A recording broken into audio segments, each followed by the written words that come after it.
पूजा कर्म समारंभे वाम पाद तलपार्श्वेन भूमीम त्रित्रास्तडयेत, डाव्या पायाच्या तळाचा भाग भूमीस 3 वेळा लावायचा आहे.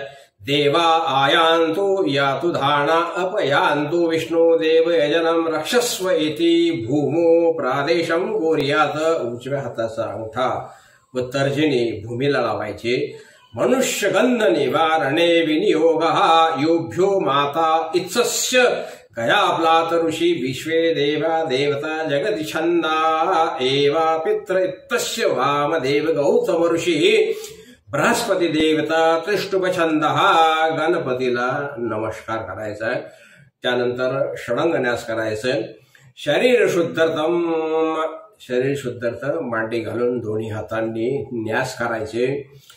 अंगुष्टाभ्यां नमः, हृदयाय नमः. तर्जनी, मध्यमा व अनामिका यांनी हृदयाला स्पर्श करायचा आहे. तर्जनीभ्यां नमः, शीर्षे स्वहा. अंगुली मध्यमा यांनी मस्तकाला स्पर्श करायचा आहे. मध्यमाभ्यां नमः, शिखाये वषट. तर्जनी, मध्यमा आणि अंगुष्ट यांनी शेंडीच्या जागाला, शेंडीला म्हणजे शेंडीला स्पर्श करायचा आहे. त्यानंतर अनामिकाभ्याम नमः, कवचाय हुम. दोन्ही हातांनी स्कंदापासून नाभीपर्यंत आपल्याला स्पर्श करायचा आपल्या स्वतःच्या शरीराला. कनिष्ठिकाभ्याम नमः, नेत्रत्रयाय वौषट. तर्जनी, मध्यमा व अनामिका यांनी नेत्र व ललाट यांना स्पर्श करायचा आहे. करतल कर पृष्ठाभ्यां नमः, अस्त्राय फट भूर्व स्वास्वरम इति दिग्बंधा. दोन्ही हातांनी या ठिकाणी टाळी वाजवायची आपल्याला.